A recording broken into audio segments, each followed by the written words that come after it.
Welcome to Exclusively PS. In the news this week, we've got the Horizon Zero Dawn map that's been leaked, we've got Rocket League PS4 Pro support, we've got a new RPG called GreedFall, and much more. Later on in the show, we'll be talking about the hot new releases this week, which are For Honor and Sniper Elite 4. In our Indies segment, we're going to be talking about a game called Sundered. And later on in the show, I'm going to go over what I've been playing. That's all coming up, so let's talk PlayStation. The entire map of Horizon Zero Dawn was reportedly leaked on NeoGAF this week. I'm going to be showing it, so close your eyes if you don't want to see it. The map is massive and contains 3 huge regions called Sunfall, Meridian, and Mother's Heart. The game is set to release on February 28th, and I personally can't wait for this one. I'm still a bit cautiously optimistic about it, however, just because it's been created by Guerrilla Games. They're a solid developer, but the Killzone series was always lacking a bit of something for me personally. That said, with the amount of excitement people showed for this game after its E3 2015 reveal, I'm sure that Sony gave them everything they need to make it fantastic. The PS Vita version of Salt and Sanctuary has now been given an estimated release time of March, according to a post on the developer SCA Studios website. They stated that it's been an uphill battle getting the game's framework monogame working on the Vita, but they hope to get the Vita version submitted for certification soon. They warned that a March release window is not a promise, but is a goal. This is great news for those waiting for the Vita version, as many people were worried that the game was no longer being worked on for the Vita. This confirms that it is, and we should be seeing something soon. A new fantasy RPG called GreedFall has been announced for the PS4 with an expected release window of 2018. The game has a rather unique art style based on 17th century Europe. It takes place in a fantasy world with magic and 17th century weaponry. You will find yourself on a magic-filled remote island amongst settlers, treasure hunters, and mercenaries. You will find yourself amid tension between the settlers and the locals who are protected by supernatural beings and the island's magic. The reveal trailer looks fantastic, and it's great to see a fresh fantasy setting that isn't elves and dwarves. I'll definitely be keeping my eye on this one. It was announced this week that Rocket League will be getting PS4 Pro support on February 21st. The update will allow Rocket League to run at 1080p 60 frames per second on the standard PS4 and 4K 60 frames per second on the PS4 Pro in all arenas in single-player and 2-player split-screen modes, while 3- and 4-player split-screen modes will run at 60 frames per second at those same resolutions in most arenas. The update will also include the Hot Wheels Premium DLC cars, free Hot Wheels themed post-match items including toppers and antennas. The update will also include a fan-voted player choice crate filled with the community's favorite items as well as other technical improvements. Again, watch for that coming February 21st. Good news for those waiting for Vikings Wolves of Midgard for the PS4. The game has been given an official release date of March 28th. The game is an action RPG hack and slash similar to Diablo and is based on Norse mythology. You play as either a Viking warrior or a shield maiden who has to fight against the forces of evil attacking the lands. The feature that stands out the most to me is that the cold that is sweeping over the lands affects your character, and if they don't stop to warm up at a nearby fire, they slow down and will eventually die. I love this feature, and I hope it's as fun to play as it looks. PlayStation VR owners were treated to a free musical experience in this week's update, giving users access to a live studio performance by Grammy Award-winning violinist Joshua Bell. Users will be able to experience the performance from every direction in full 360-degree VR. Although this update doesn't play directly to my own musical taste, I love that Sony is putting this type of thing out there for free. It's fantastic.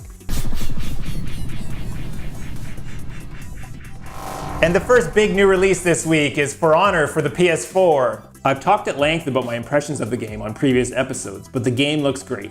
Fantastic visuals and a new take on swordplay that has you control where your sword hits and blocks, either up, left, or right, and gives you an on-screen indicator of where your opponent is holding their sword, so you need to counter their attacks in the same position and strike where they are not blocking. It seemed quite rewarding once you got the hang of it.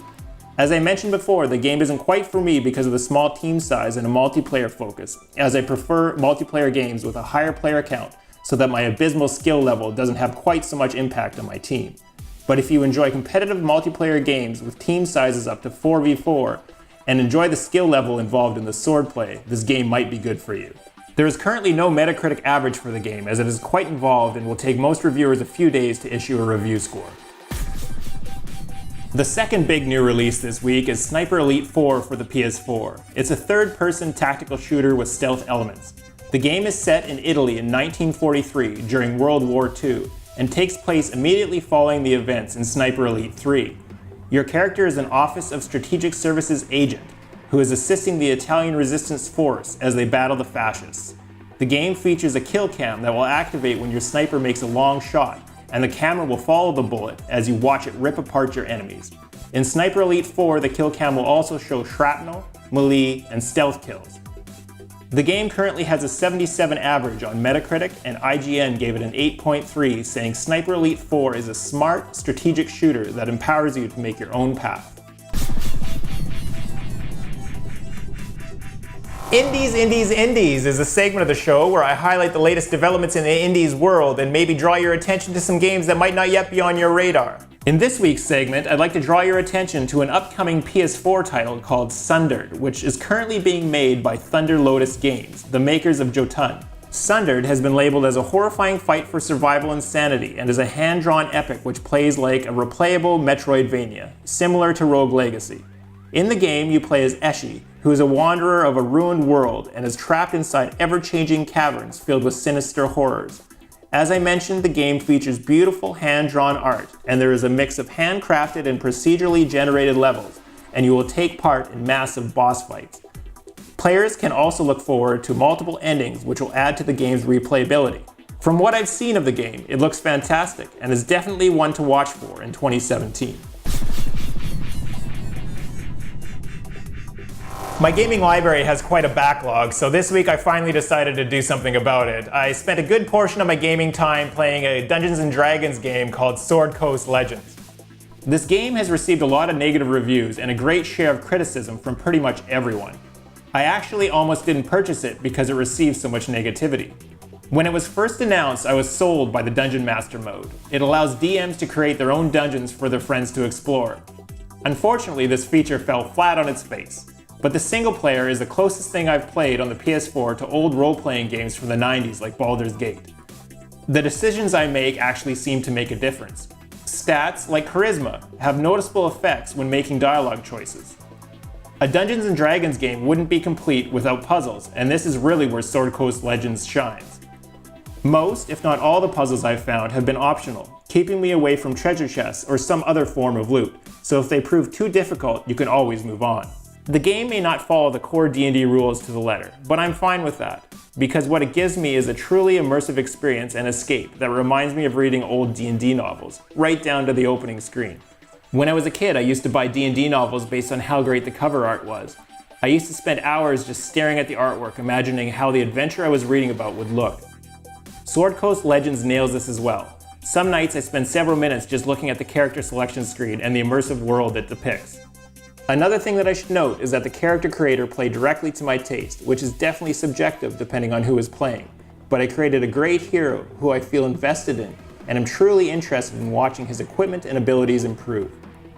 So at the end of the day, I'm glad I didn't pass on Sword Coast Legends based solely on its negative reviews. It has a lot to offer in its single-player campaign, and if you can look past its shortcomings like poor frame rate and long load times, it definitely has a lot to offer for old D&D fans like myself.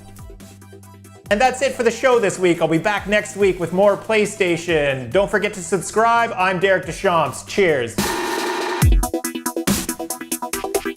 Indies is a segment of the show where I highlight the latest developments in the indie world and hopefully draw some of your... Having great fun. Here we go.